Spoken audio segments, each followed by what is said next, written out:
Hello and welcome back to the show wearefree.tv, the show that invites different people from around the world to talk about alternative subjects, be it alternative medicine, alternative education, alternative economics, different modalities for improving our well-being and our health, anything from shiatsu through reflexology and Reiki and yoga and different healing, energetic healing, to do also aliens, channeling aliens, and any other method or modality that can improve our lives in any way and perhaps won't be given much time on mainstream media. This is where you're welcome to come and contact us if you're one of those channelers or healers or practitioners of any kind. We will be more than happy to arrange an interview and bring your special knowledge and techniques to our viewers. So that's what we're all about here in We Are Free TV. We also have a Telegram group which is called No Censorship TV. You're welcome to join. And we have a website called wearefree.tv. You can go there, click on English on the top left corner, and then click join us, and then you'll be sent an email whenever a new interview is published. Also, it's important that you share this video wherever you possibly can, perhaps on your Facebook page, on your Instagram, on your LinkedIn, Twitter, TikTok, send it by email to your friends. As long as you get the word out there, we would highly appreciate it. Thank you very much. And today, my guest is a lady called Zohar, and she is the founder of the Zohars School of Esoteric Studies. The name of the interview is Times of Change with Zohar. We're going to talk about understanding of reality, doom and gloom, prophecies, 2022, illusion, misperception, and other interesting subjects. So, hello there, Zohar. How are you today? Okay, thank you very much. Excellent. Good to see you. By the way, Zohar, if I'm not mistaken, is like a holy book in the Jewish religion, isn't it? It's a mystic book. Uh-huh.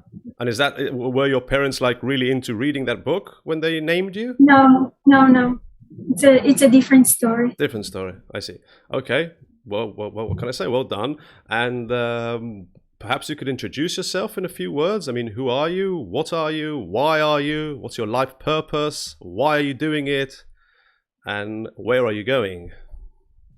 Wow, these are big questions. I guess I'm a researcher and I'm a dreamer. I dream a lot, and I'm very interested in knowledge and understanding how the world or reality or just existence, the human existence, and I try to share my knowledge with other people. People do address you or refer to you as a spiritual teacher, from what I heard. What do you think about that? Well, it's something that someone else can call me, but I cannot call myself that because it's not something you take upon yourself. If someone sees you as a teacher or a guide or spiritual, it's their reflection upon you. So I would not say that is what I am. What I am is a researcher and a dreamer and seeker of knowledge. And also I try to give service to whoever wishes to learn from me. Sure. You've also written books, quite a few, like 4 books, I believe. Yes, I've written books, very small publishing, like independent publishing, and not very easy to read. They're on the edge between philosophy and like spiritual understanding, but they're really neither that or that. They're just like the way I see energy and the world and existence. It's not really the world because the world is just an aspect of our existence. So in this book, I try to give the way I see things. What do you mean an aspect of our existence? Who are we in this context? And exactly. we don't really know who we are. We only know how we perceive ourselves and the world. So when I say the world as we see it, or us as we see ourselves as humans, it's just an option. It's one option, I think, amongst many other options. And what I try is to see different options for our to bring ourselves into existence, or how we can perceive ourselves or the world. So it's just, there's nothing, I don't think there's a thing like the world or a person. It's an aspect of existence that we can perceive, and we have become accustomed to perceive things in a regular way. And I try to bring irregularity to this. So things can seem different, or maybe we can find new ways to bring ourselves, or new ways to manifest our energy. Maybe not even human, maybe different, I don't know, many things. Very complicated stuff indeed. I'm not going to go into it. I think, it has a frequency, and people, some people understand it in one way and some people in another way, different interpretations to what you've just said. So I'm definitely not going to try and really pin down what you were trying to say there, but it was lovely, I must say, and I did relate to a few of things which you said. So what is your understanding of reality of these times? What is the world going through exactly? So as we just said in the introduction, the world is really not something separated from us. Yes, but I think what we are going through, and the world as a reflection of us is going through, is very, very deep change. It's like a transformation, and maybe even transmutation. You know the difference between transformation and transmutation? Let me think. Transformation is when you have one form and it transforms into another form. So I'd say, like lead turns into gold would be a transformation, perhaps, and transmutation is when it happens from within. I don't know. You tell me. So like when you see the butterfly and there's a caterpillar and then there's a butterfly, that's transformation. The energy is transforming into different shapes. Transmutation, the way I understand it, is when we take something that can even be toxic to ourselves, and we manifest it as great medicine, or like it's a transformation. It sometimes goes through pain, but it doesn't necessarily have to. But it's like when you take the venom of a serpent and you make medicine from it. So it's like you take something that can be very terrible and you make it into something wonderful. Okay, so I think what we are going through now is deeper than transformation. It's not just shifting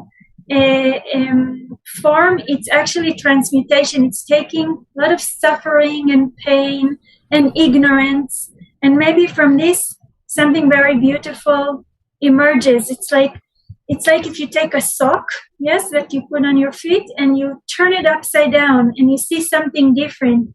Yeah, it's so I think what we're going through now is very, very deep change that is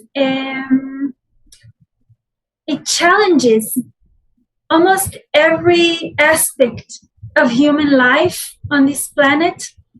It challenges our humanity. It challenges us as human beings on this planet, and it's far deeper than changing something. It's not like, oh, we need to change our economic system, so we do this, or we use money differently, or we become kinder. I don't believe in the narrative saying that if we all become more spiritual or better, the world will become a better place. I don't believe in the narrative that one day the prophecy will come true and everything will be peaceful and with harmony and beautiful and peace and no war. I think the change we are going through is the ability to see through this illusion. It means that the world as it is, as we know it, in the vibration of life, as we know ourselves as vibrating life, is complete. It will not become better. It will not become different. The vibration of life has its beautiful aspects and it has its aggressive aspects. I'm not using the words good or bad because I think this is where we are lost. Life as it is not a gentle formation of energy. For life to be created, even think about the intercourse between men and women and the way the sperm goes in and it's very powerful, it's very aggressive, and it's also beautiful. And it has its spectrum from peace to war, from joy to anger. Yes, it has its spectrum of emotion. It has its manifest of different life forms from frogs and birds and things, and it is complete. And it's not going to become better if we become gooder or better people. Yes, it's not possible in the life vibration to only have peaceful formations. Yes? And I think the change that what? Look at birth, for example. You know, it involves a lot of pain and agony. Yes, it's very strong, and I can see why we are drawn to it. All these colors and all these emotions, and also all this beauty.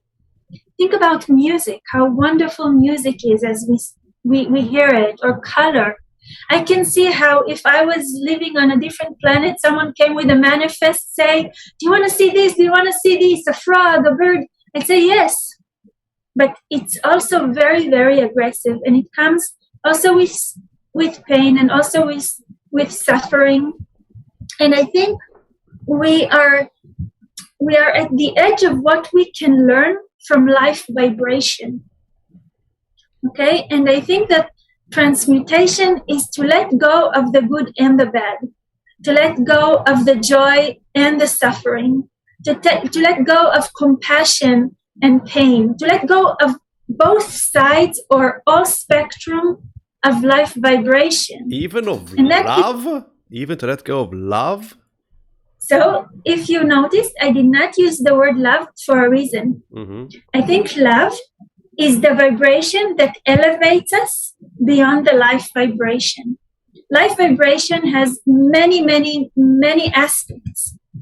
Love is like I don't want to use high or low. It's not low vibrations and high vibration. It is the vibration that is on the edge of life. Okay? So one of the first messages I received in channeling, it was by mistake. I was sitting on the grass in the park and I was just about to get up. It was like 12 years ago. And I hear in my mind this voice saying, love guides us, love guides us. And in the beginning I thought it was my dyslexic aspect. And what I was meant to hear was God loves us, God loves us. But then I stopped and I listened very carefully. And the message was very clear. Love guides us. When we are vibrating love, we become like God. God is not an entity.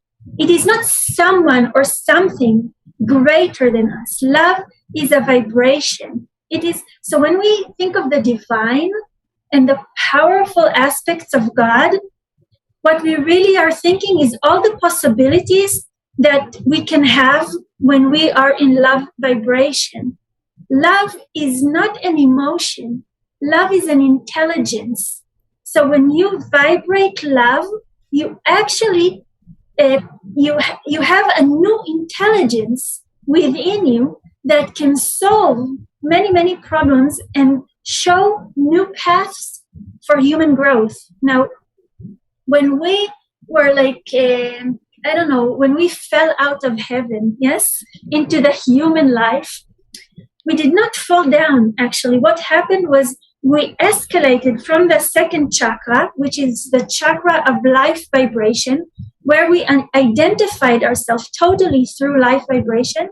we escalated into the third chakra, the solar plexus, which is where God is. It is where the fire is. Yes? So we had earth in the first chakra, we had life in the second chakra, and then we went up, we elevated into the third chakra where we found fire, which actually defined us as different from animals. We had the power for fire. And fire is really the fire of creation. It's fire of innovation. It's the energy of the sun, which was perceived as a god. Yes? And I think what happened is what we need now is to elevate higher. The change is to go up to the fourth chakra, which is the heart chakra, and it integrates all the different vibrations. Now, when you vibrate love frequency, we can really see love as a frequency. It's not an emotion. It's totally technical in a way. We get new intelligence, and love guides us. Things we could not see through become possible. But in order to do this, I mean, God is not human, right? He is bigger than humanity. He's bigger than the human person. Yes? So in a way, to vibrate love all the time and make it our new base of existence, it means to separate a little bit and depart from being human. It is unhuman to be all the time in love, through pain, through difficulty, through war. Yes? Mm-hmm. So I think the change we are going through now is very, very deep, and it actually takes us beyond our human form. Yeah, it asks us to integrate something greater than the human form. Amazing. What can I say? You're almost as optimistic as I am. What is your stance regarding doom and gloom prophecies, foreseeing war, hunger, and other disasters, coming to the human population? Yes, I'm aware of these prophecies, and I'm aware they are coming alive at this time because of COVID and the situation. I don't feel like they resonate in my heart. I don't feel like I can say, I feel that is what's happening. I don't feel it. I don't know what the future will bring.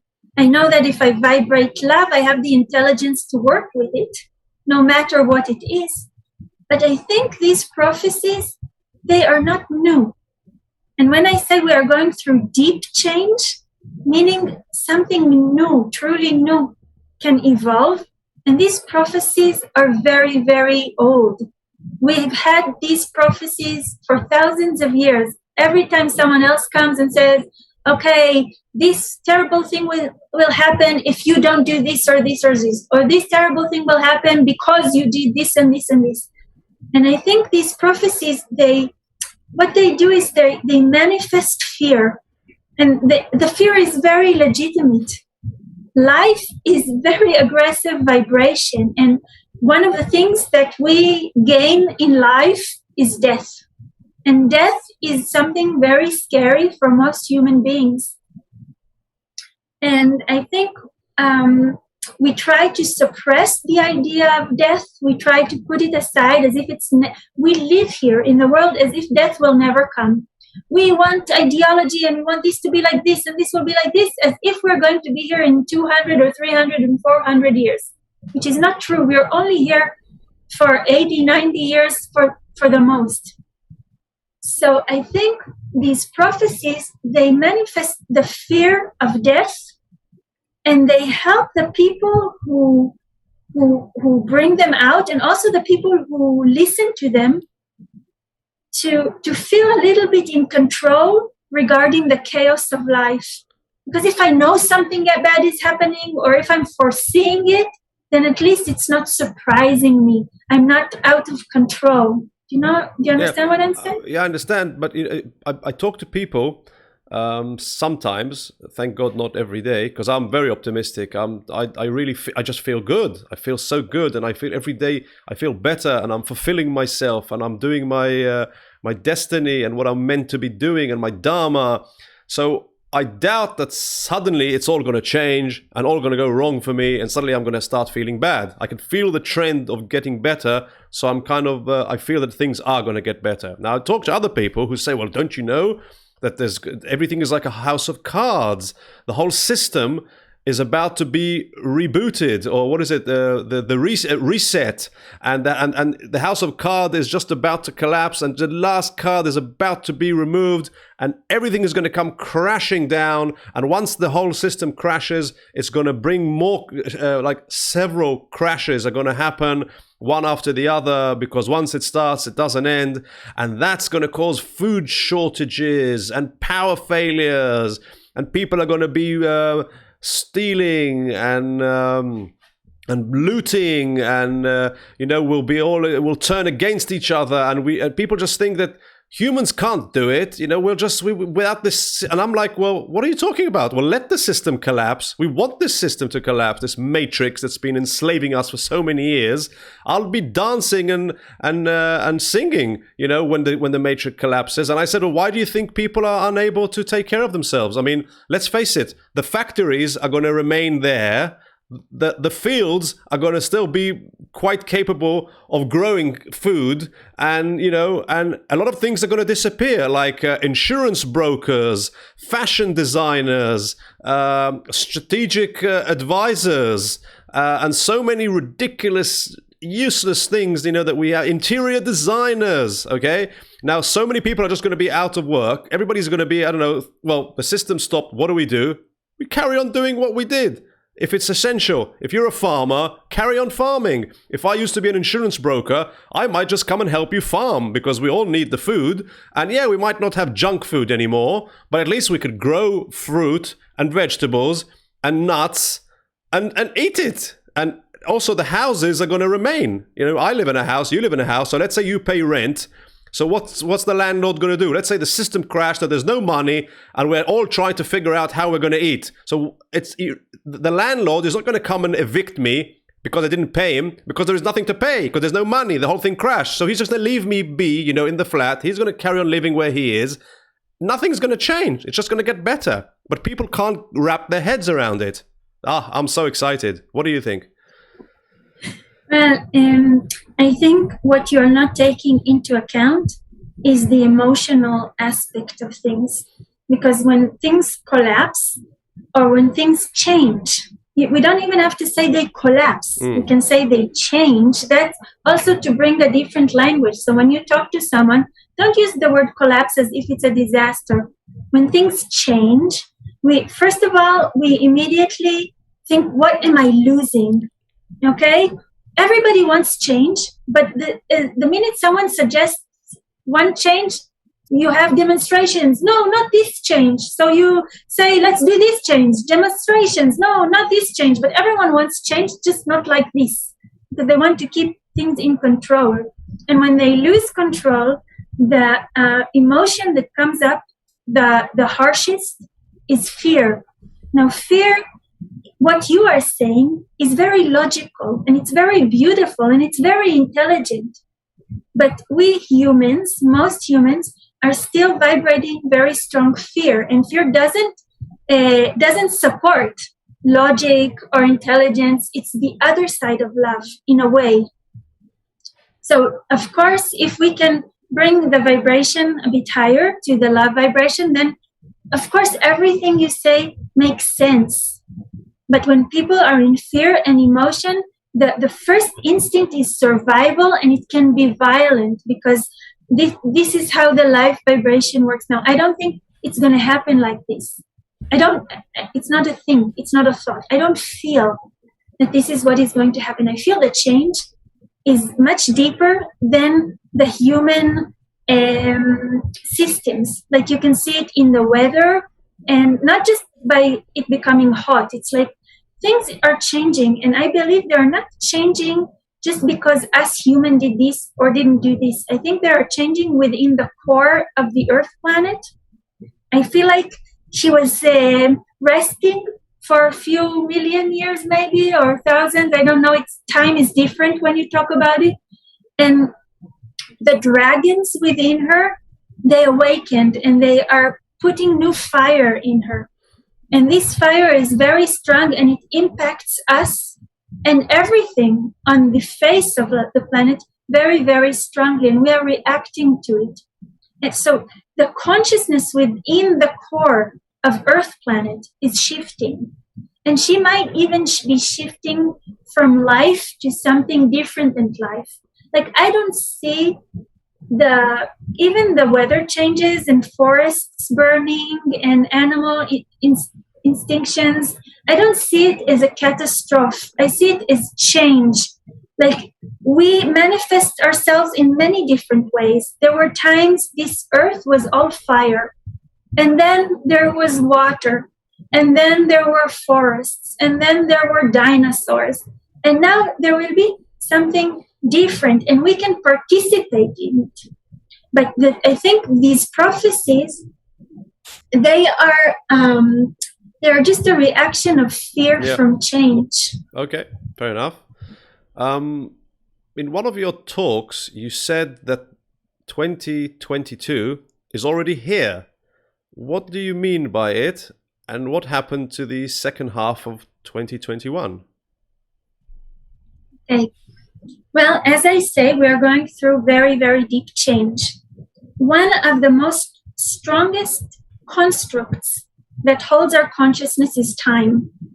Okay, when God first created Earth, He created a space, okay, the sky above, Earth below, yes, and He created time. He put the sun and He put the moon, and these are the two constructs, the basic constructs of our consciousness as humans, okay?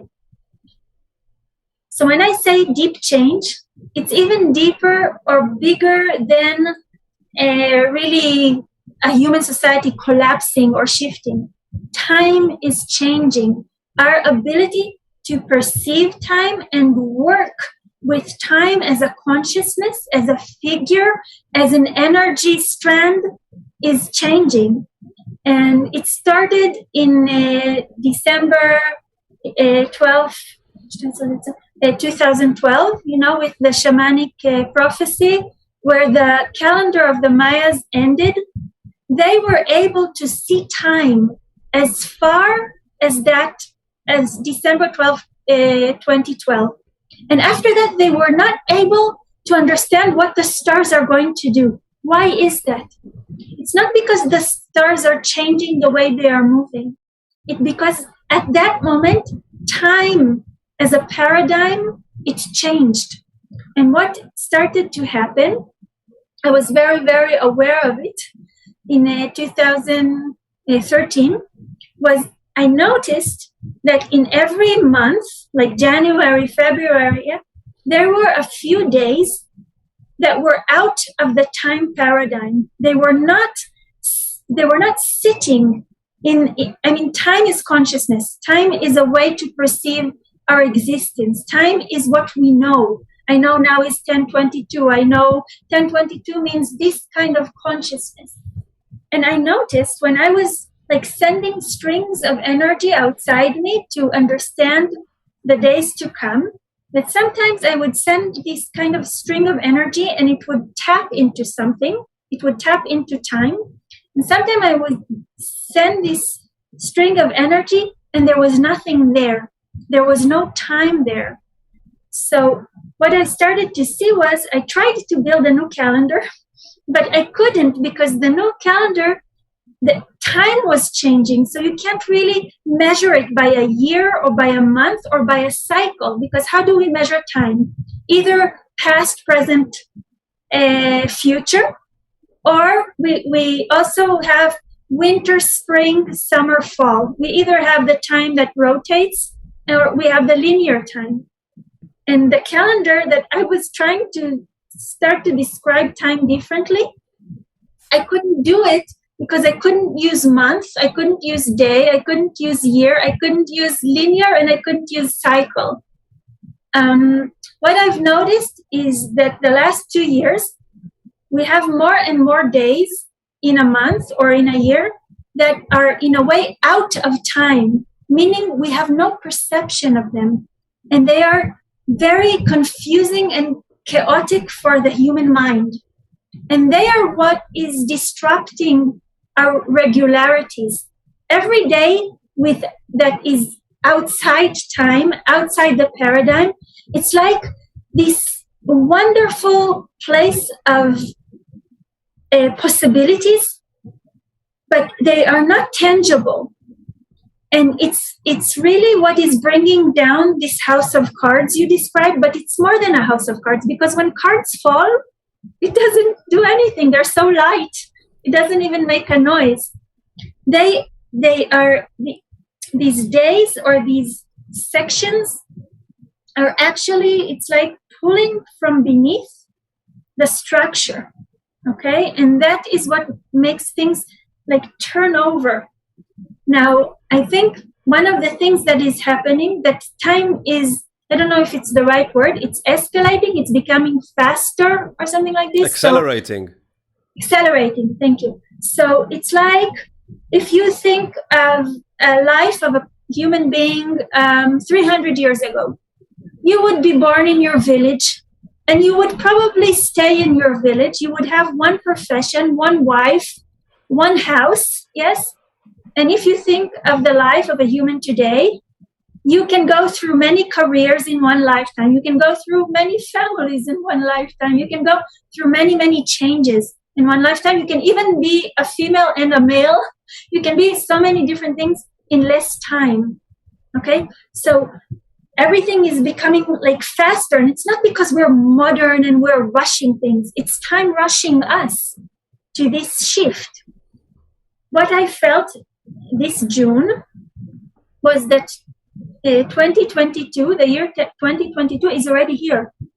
Meaning the consciousness, the awareness, the vibration of the so-called future of 2022 is already present in the middle of the 2021. And that really, it's very strange for me to see now people write the date and they still write 21. And I say, what are they doing? It's not 21, it's 22.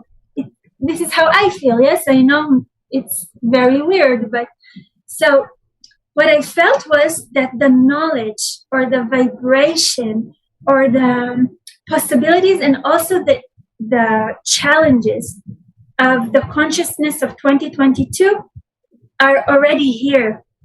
And in 2021, what we have from it, it's just like sheriot, how you say it. It's just like, yes, remains of something, a shadow of something long past. So I think time is really the hero or the main character of this transformation. Yes, Salvador Dali was right with his pictures of time melting away. Okay, so you also describe 2022 as a year of illusion and misperception. Could you elaborate on that, perhaps? Yes. I work with numbers, but I'm not a numerologist or something like this. I've never studied it in a conventional or a non-conventional way. And the number 2022, so I'm just saying it because a lot of the knowledge comes to me through numbers as entities of energy and constructs of energy, okay?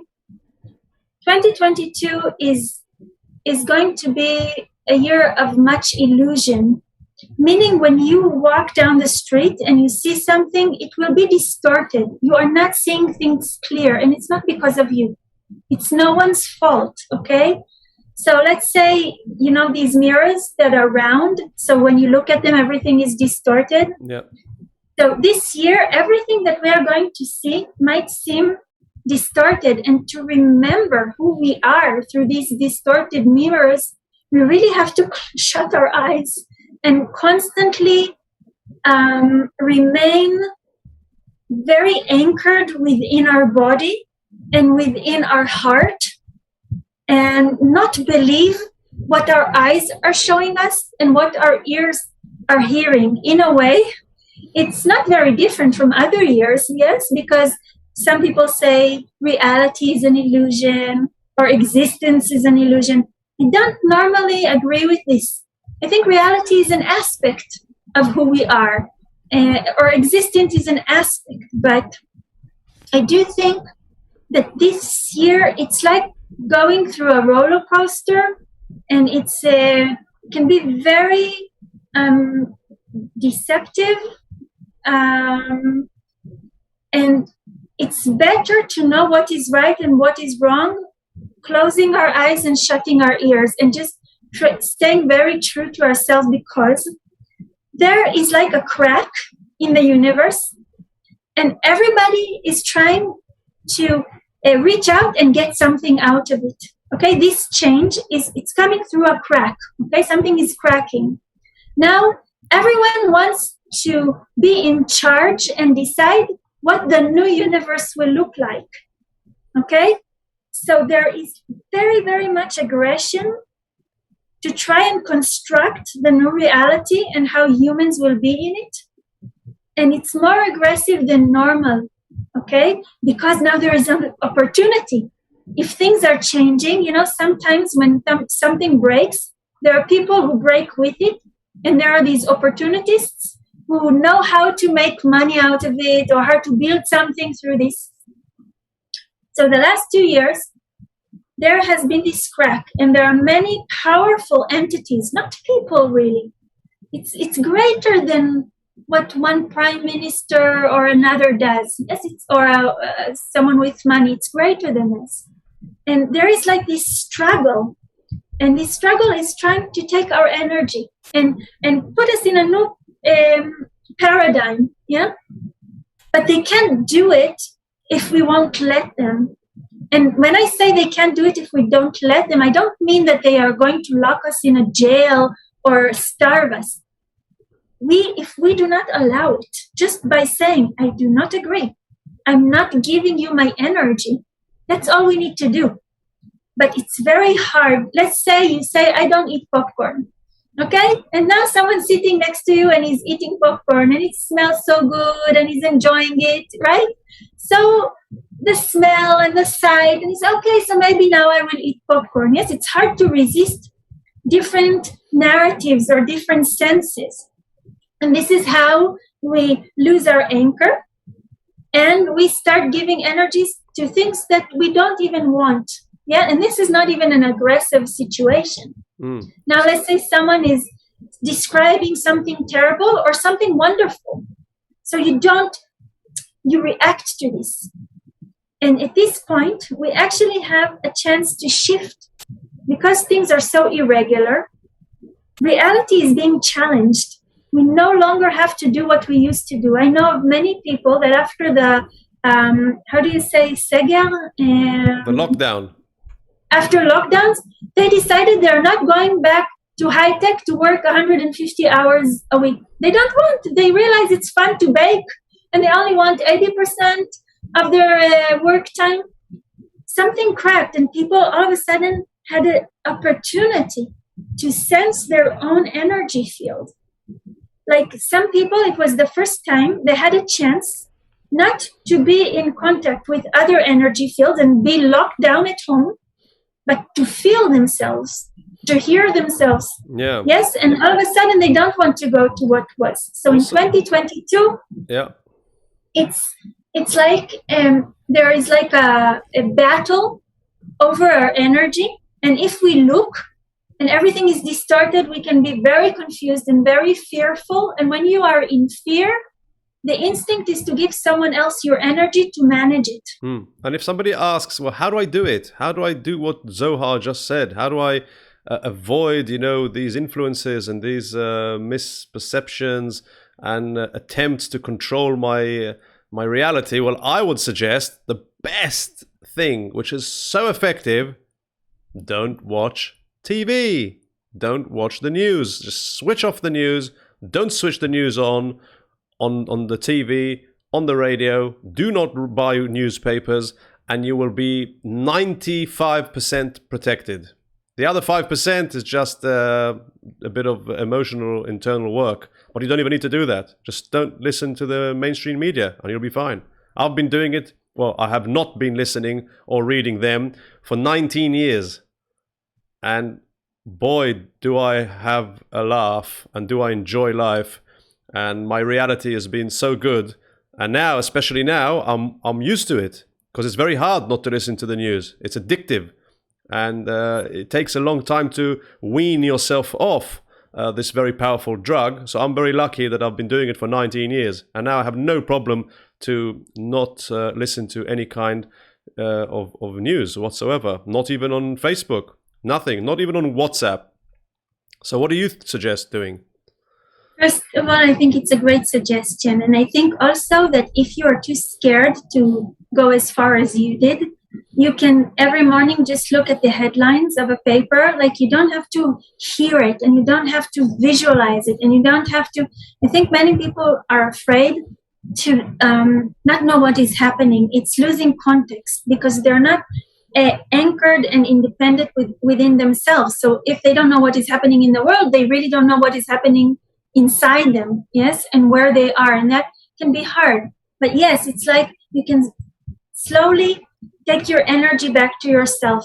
I think another thing that happens when someone takes his energy from the TV or the newspaper, he's cutting the energy line to whoever is producing it. So they don't have rating, they don't have money. And all of a sudden, energy is shifting somewhere else, because if you're not watching the news and you feel better, maybe you are gardening and maybe you are making your own food, and maybe because the energy you are putting there is going to go somewhere else. I think another thing we can do is just sense, when am I losing energy and what brings me down? It can be also a person, yes, that I'm in a relationship with.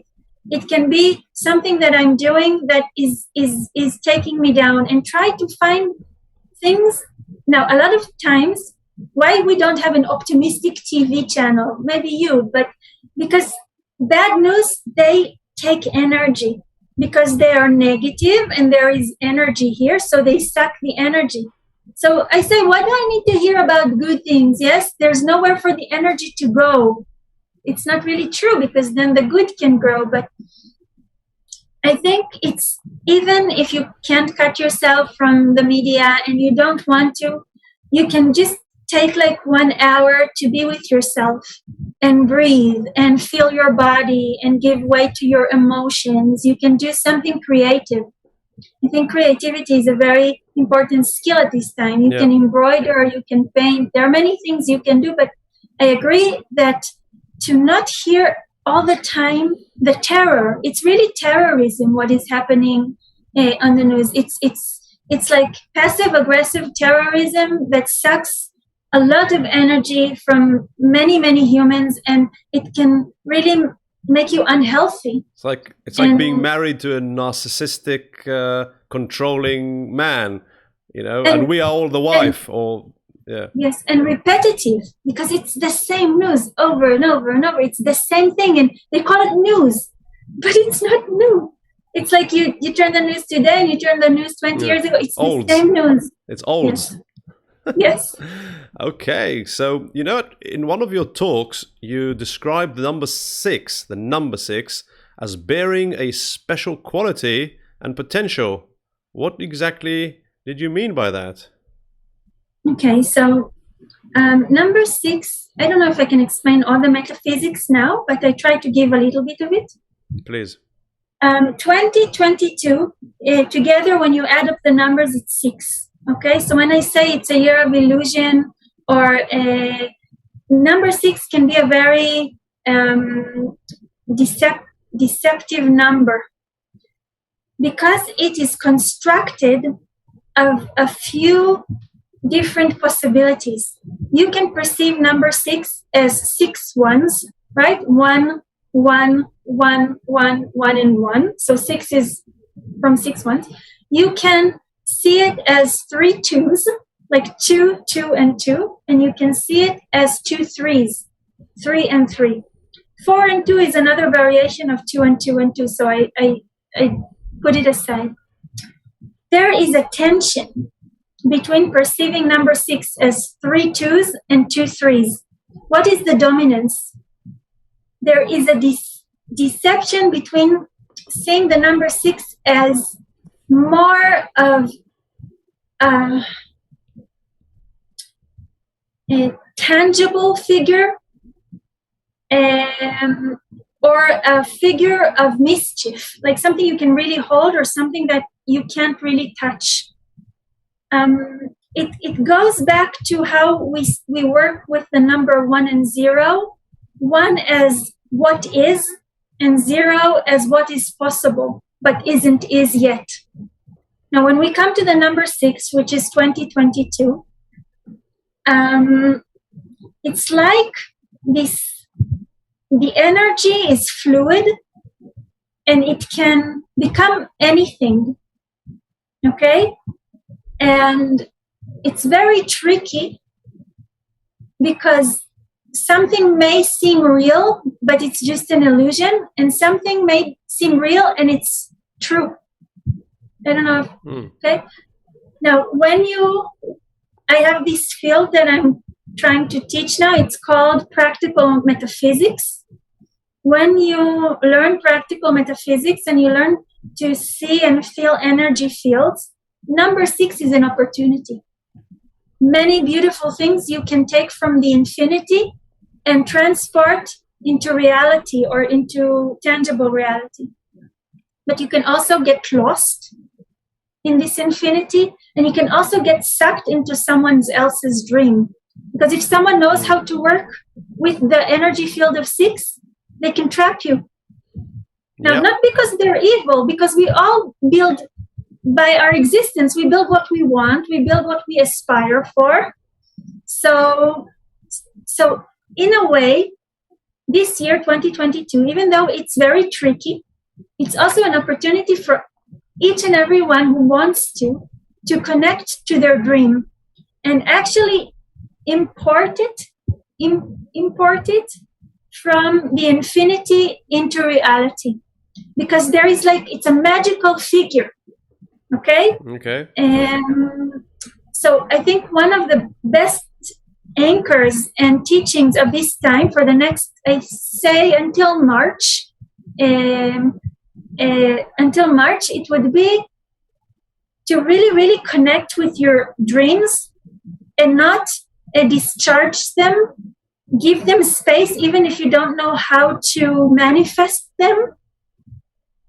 And allow yourself to believe that your dream is true, possible, and legitimate in this lifetime.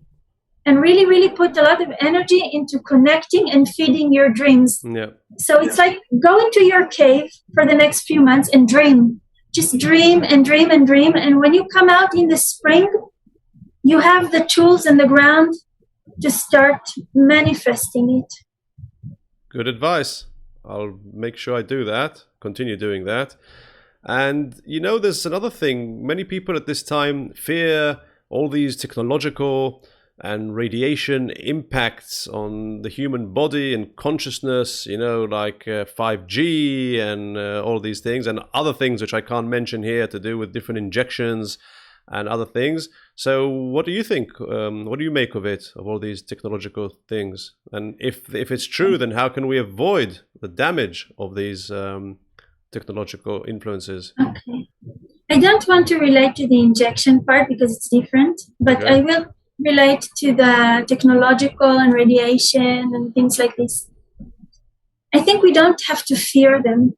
I think we need to learn how to work with them.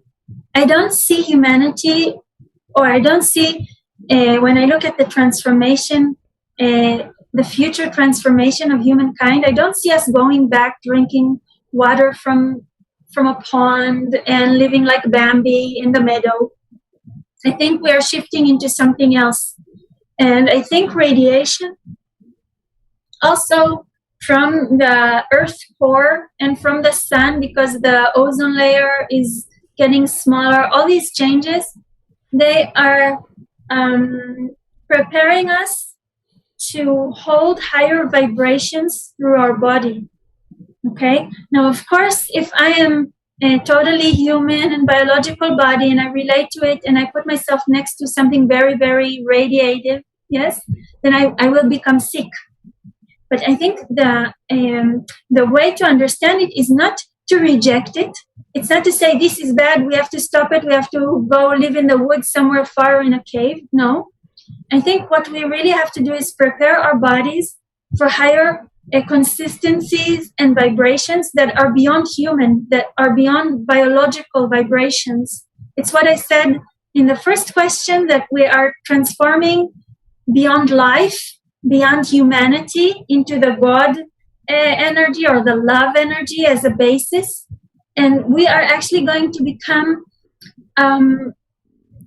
we are going to radiate energy, more energy. You know, in the Indian shamanic prophecies of the 7 worlds, they say that when we are now in world 5, we just shifted from world 4 of separation to world 5 of illumination. Is that the 5D theory? The 5D? I don't know. Okay. The world 4 of separation, where everything was separated from me and you and I were not the same, yeah? And the world 5 is the world of illumination. And the illumination is actually that we are all one in a way, or everything I see is a part of me. And also radiation, and also transformation. So I think, and in world 7, what the prophecy says is that Earth planet will shed her biological skin and become another sun, that all beings on Earth will become like beings of light. We will not be determined, yes, we will not die. It will be a shift, which I think we are starting to do now. One of the elements I work most with at this time is metals and the entity of insects, like spiders and ants, and okay, they know how to hold higher vibrations than humans or yonkim. How do you say yonkim? Mammals, yes. So what we need to do is learn their wisdom and learn their vibrations. And these are creatures that we normally don't want them next to us, yes? But what I feel is we have to learn how to build our body as something that can hold stronger vibrations. So if you think about our body as water, if you put very much energy, the water becomes hot and it evaporates. But if we start integrating the idea or the entity of metals, metals can hold higher vibrations. So in a sense, I don't think we are really biological by essence. We are light beings, so we should not have problem with radiation as light beings. But we have to learn how to work with it within our body. Yeah. And I don't think we're going back. Okay, interesting. And what about the people who claim that the Earth is flat? I think they're called flat earthers. And then there's obviously the conventional narrative that the world is a sphere that circulates around the sun. And according to the flat earthers, the sun actually rotates around the Earth. What do you think? I think it's very interesting. It's evolving now, or maybe it's long evolving. I don't know. I heard of it only in the last few months. And I want to say a few things about it. When scientists a few hundred years ago said that the Earth was round, they were prosecuted. They were not perceived as seers of light. They went against the church. They went against all knowledge, and they were outcast. Yes, for bringing this new vision or truth. Okay. So there is this thing about the evolution mind that when a new idea comes, it challenges the old idea, but it doesn't mean the old idea was right. I mean, before they thought the Earth was round, they thought it was flat and sitting on 4 turtles or 4 elephants, yes? So I think, first of all, that it's interesting that it's coming up now through times of change. Now, as I said, the change is very deep. And as we said in the beginning of this interview, the world is not really something. It's what we perceive it is. Now, I think maybe perceiving that the world was round brought much knowledge to the human society. It had learnings that created growth and no understanding of existence and of the universe. Maybe now we have outgrown it, and now we have to learn to see the world in a different way. I don't think the world is flat or round. I don't see it as flat or round. And I also want to say, I don't think it's like a conspiracy to keep us on the round concept of the world so we can't escape. I think that's, again, fear and fear and fear. And it constantly has this same narrative where we are small and someone's trying to control us. I don't think it's true.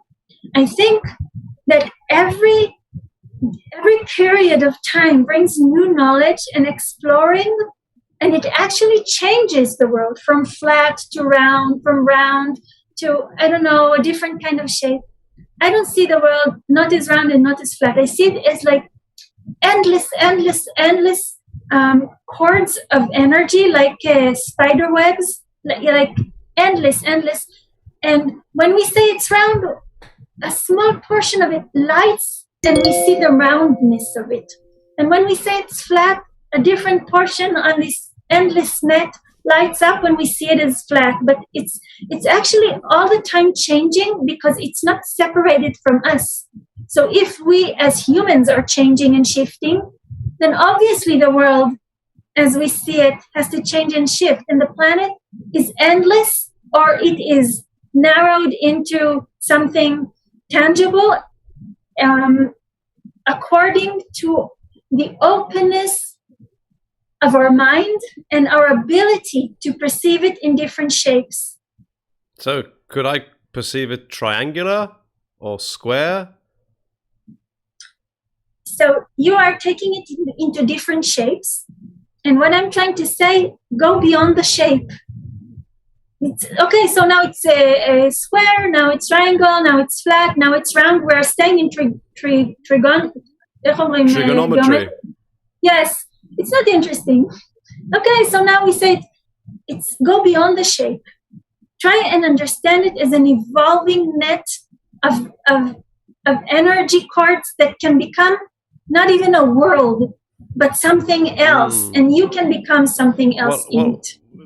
Physics, quantum physics talks about reality being an illusion, and there's more space between particles than actual matter, and that, you know, it's like we could be dreaming. This could be a dream. So really, if this is a dream and matter is not what we perceive it to be, then as you say, you know, it could be like something formless and or with all forms at the same time, and you know, where am I? Where are you? Who? I'm just consciousness, you know, apparently creating this physical body, which is an illusion as well, which is an illusory reality. So what we perceive to be, or what we think we perceive to be the truth, isn't, and it's proven physically.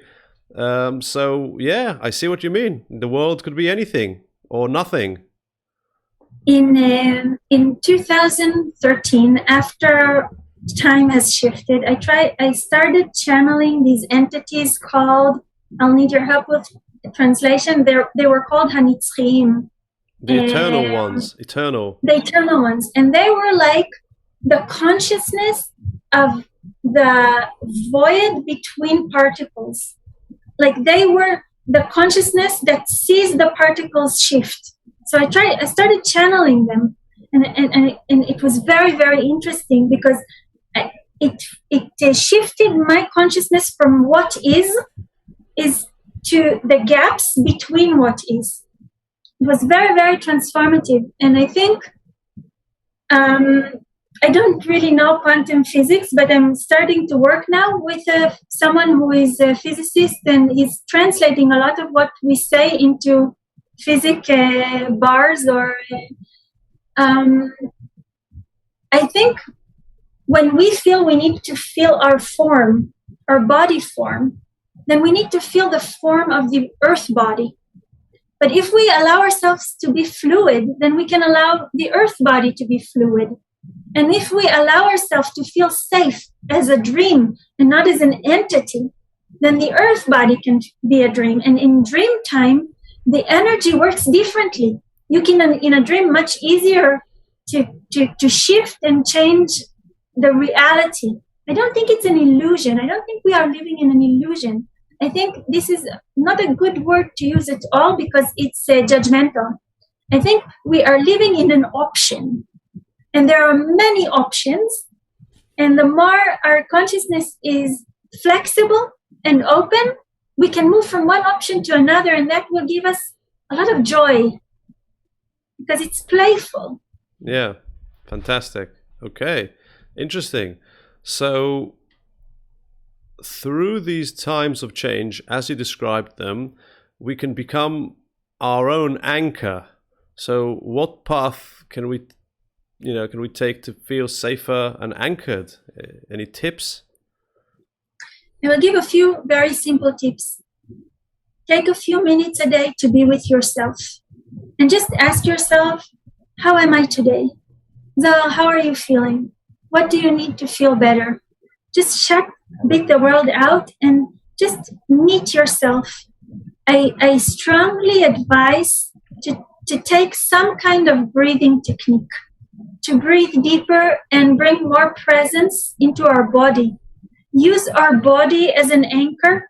Use our body as a shelter, not because something bad is happening. It's not really a shelter, but to connect deeper and deeper into our body because it has a very, very strong intelligence to make us feel good. And we tend to separate from it when we are tense. So I would say find some kind of breathing technique. Sit outside in nature. Take a half an hour a day to be with yourself and connect to your body. And also allow yourself to dream very far and very big, and don't let anyone challenge your dreams. Maybe you won't be able to manifest them all at once and at the scale that you wish to. But I feel that any dream that is connected to my spirit and my body and my soul at this time, if I put energy into it and I water it with my time and patience, it has very, very great potential to grow into my new reality. The violence of this time is because people are trying to grasp energy in order to set the new reality that will, be the next new thing. Yes. And so a lot of people want my energy, but they can't have it if I don't let them. And I can use this time to actually grow the reality that will bring me joy and help me manifest my talents and my aspirations. So I see. Okay, interesting, helpful. So it looks like we've covered all the subjects that we prepared. Yes. It's been highly enjoyable, and now we've reached the final dramatic stage of the interview where you are asked to please address directly your brothers and sisters around the world with a suggestion, request, demand, or any important message you would like to impart onto them. So Zohar, the stage is yours. Go ahead, please. I would be very happy if people remember the channeling Love Guides Us. God is not an entity, it is a vibration, and love is not an emotion, it's an intelligence. Try to bring love, and love is an intelligence that can really help create a great place for us all. Like, I'm not saying it very articulate, but I use this phrase very much, and it really helped me to see, okay, when I'm with love, even though things are hard, I have better solutions if I'm in fear. So that's one thing I would like to suggest to work with. And the other thing, stay connected to your body. It's really, really important to stay connected and anchored in our body and just breathe. Breath is so, so important. Just connect to it and stay close to yourself. Wonderful. Fabulous. What a lovely message to end this amazing interview with. I had a lovely time, enjoyed every minute, and all I have to say is thank you very much. Thank you. Thank you very much as well. And good luck with all of your activities. And all I can say to our lovely viewers is I can repeat the sentence, love God's us. Do not forget that. I will see you in the next interviews. Thank you for watching, and goodbye.